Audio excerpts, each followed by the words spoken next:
MB와 김경수 전 지사 등 그 대상이 거론될 때마다 정치권에서 계속 논란이 되어 왔죠. 윤석열 대통령이 오늘 신년 특별 사면을 단행했습니다. 정부는 국민 통합, 이번 특사의 의미라고 설명했는데요. 논란이 대상이 됐던 두 사람 외에도 박근혜 정부 주요 인사 등이 포함됐습니다.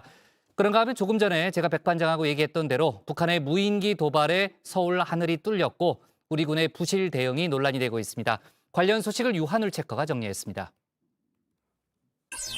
네, 5시 하면 다정회 정의원들의 뉴스큐레이터 울체커입니다. 우리 정의원님들 일주일 만에 뵙습니다. 그런 만큼 더 야무지게 챙겨온 화요일의 뉴스픽5 바로 들어가 보겠습니다.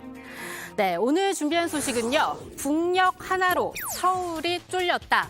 한 달간 석방, 제2의 빌라왕. 3년 만에로 잡아봤습니다.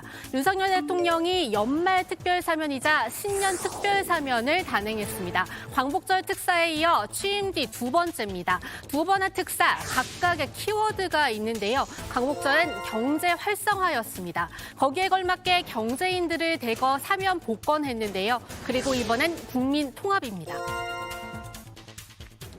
각계의 의견을 수렴해서 신중하게 사면 대상과 범위를 결정했습니다. 이번 사면을 통해 국력을 하나로 모아나가는 계기가 되기 바랍니다. 네, 특별 사면 대상 모두 1,373명입니다. 먼저 일찌감치 이름이 오르내리면서 여야 사이에 뜨거운 논쟁이 불붙었던 인물이 있죠. 바로 전직 대통령 MB와 김경수 전 경남지사입니다. 여기에 최경환 전 부총리와 김기춘 전 비서실장, 조윤선 전 정무수석, 이른바 문고리 3인방 등 박근혜 정권 주요 인사들도 이름을 올렸습니다. 이들을 포함해 정치인 9명과 공직자 66명 등이 사면, 가명, 복권됐습니다. 국정수행 과정에서 당시의 직책과 직무상 잘못된 관행에 따라 불법행위를 저질러서 법의 심판을 받았던 주요 공직자 66명에 대해서 그간 국가사회에 기여한 공로 등을 감안하여 특별사면 대상에 포함시킴으로써 다시 국가 발전에 기여할 수 있는 기회를 부여하였습니다. 사면이 확정된 뒤 역시나 가장 큰 논란에 휩싸인 사람은 MB입니다. 정부는 고령 및 수영 생활로 인한 건강 악화를 이유로 들었는데요. MB 지난 2020년 징역 17년과 벌금 180억 원, 추징금 35억 원을 확정받았죠. 그중 고작 1년 8개월 복역한 데다가 건강 문제로 형 집행이 정지된 상태였습니다. 거기에 아직 내지 않은 벌금 82억 원도 면제받게 됐습니다. 나쁜 본보기가 될 거란 관측, 결국 현실이 되고 만 겁니다. 벌금 추징금 완납 안 하면 원칙적으로 사면이 안 됩니다. 원칙적으로. 그렇죠. 왜냐하면 벌금 추징금 집행시효가 5년이에요. 5년밖에 안 됩니다. 5년간 벌금 안 내고 추징금 안 내고 피해 다니면 그다음부터는 그 사람 봐도 벌금을 그래요? 못 받습니다. 물어요? 노역장 유치도 안 되고요. 그러면 벌금 안 내도 저렇게 사면을 해주는구나.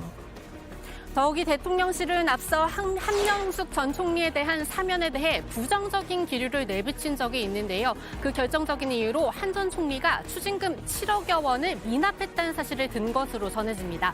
내로남불이란 비판이 가능한 대목입니다. 이와 함께 자기 모순이란 비판도 나오고 있습니다. MB의 17년형을 이끈 검찰 수사, 그 선봉엔 당시 서울중앙지검장이었던 윤석열 대통령이 있었습니다. 한동훈 법무장관은 윤 대통령 밑에서 차장검사로 수사를 진두지휘했죠. 이 전 대통령이 주식회사 다스의 실소유주라는 사실을 확인하였습니다. 다스의 회사 돈 약 349억 원을 횡령하고 법인세 약 31억 원을 포탈한 사실도 확인하였습니다.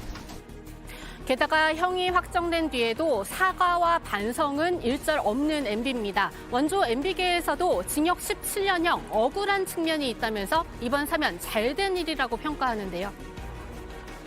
이명박 대통령 개인 입장에서 보면은 문재인 정권 당시 정패청산 드라이브에 휘말려 가지고 억울하게 단죄를 당했다는 그런 측면도 있고, 또 이낙연 당시 당대표가 작년 초에 공식적으로 공개적으로 사면을 건의를 하기도 했었습니다. 네. 그거는 이제 그 당시 정부도 이명박 전 대통령을 적폐청산으로 몰아서 단죄를 하긴 했지만은 정치적 사건의 측면이 있다는 걸 알고 있고 또 그 부담을 많이 느꼈기 때문에 결자 해지를 할 필요성을 느꼈던 거죠. 이번 사면 어찌 보면 정해진 수순이었을지도 모릅니다. 윤 대통령이 정치에 뛰어들 때부터 MB계는 항상 지근거리에 있었습니다. 지금도 대통령실과 정부, 국민의힘 요직에 다 이름을 올리고 있죠. 그래서일까요? 후보 시절을 거쳐 당선인 시절 그리고 취임 뒤에도 MB 사면 이야기는 때마다 빠진 적이 없습니다. 대통령님 후보 시절에 이명박 전 대통령 사면이 필요하다고 말씀하시는데 혹시 그 생각을 여전히 유효하신 건지요? 그럼 뭐 20몇 년을 수감 생활을 하게 하는 건 안 맞지 않습니까? 과거의 전례에 비추어서라도. 실제 지난 광복절 특사 때도 MB를 넣을지 고민하다가 결국 정치적 부담 때문에 제외한 걸로 알려지는데요. 당시 윤 대통령의 국정 지지율은 20%대였습니다. 최근엔 40%대까지 올랐죠. 그리고 이 지지율 상승을 견인한 건 화물연대 파업에 대한 강경 대응, 이른바 3대 개혁 드라이브 등을 지지하는 보수층입니다. 이번에도 그 지지층을 바라본 정치라는 분석이 나옵니다. 결국 국민 통합이 아닌 내편 통합이란 비판입니다. 대통령이 당선되고 나서는 그 사람들이 보수 우파 쪽 사람들이잖아요. 그 사람들이 억울하게 당했다라고 생각하는 지지층들도 많이 있고 그래서 그 부분을 좀 들어주시는 것이 아니냐 그런 좀 생각이 드는데 네, 두 번째 픽은 서울이 뚫렸답니다. 북한 무인기 5대가 우리 영공을 넘어왔습니다. 어제 오전 10시 25분쯤 군사분계선을 넘어 무려 6시간가량 우리 영공을 돌아다녔습니다. 한 대는 서울 북쪽 상공으로도 진입했는데요. 대통령실이 있는 용산까지 왔을 가능성 배제할 수 없지만 군은 일단 부인 중입니다. 북한이 우리 영공을 침범한 명백한 도발 행위이다. 북한 무인기는 2m급 이하 소형 무인기로 이 중 한 대는 수도권 북부 지역까지 비행하였고 나머지 4대는 강화도 일대에서 비행하였으며 우리 군은 자위권 차원에서 즉각 대응하였다. 이런 북한의 무인기 도발 2017년 이후 5년 만입니다. 그 전에도 있었습니다. 처음 겪는 일이 아닌데도 우리 군의 부실했던 대응이 도마에 올랐습니다. 무인기를 향해 사격했지만 격추에 실패했습니다. 그리고 서울로 들어온 한 대를 제외한 나머지 4대 아예 우리 레이더 탐지에서 사라져서 어디 갔는지도 모릅니다. 거기에 대응에 나선 우리 경공격기는 추락했습니다. 이 시간 동안 어떤 조치를 취했는지를 묻는 취재진의 질문에는 작전상 이 이유 때문에 설명이 제한된다며 구체적인 대답은 피했습니다. 이 결과적으로 우리 군이 부실한 대응을 하는 동안 이 북한 무인기는 6시간 넘게 우리 영공을 비행한 셈입니다. 정치권은 한 목소리로 질타했습니다. 내일은 국회 국방위 긴급 전체 회의도 열기로 했는데요. 하지만 여야가 중점적으로 질타하는 지점은 서로 다릅니다. 우리가 철저히 당한 것 같습니다.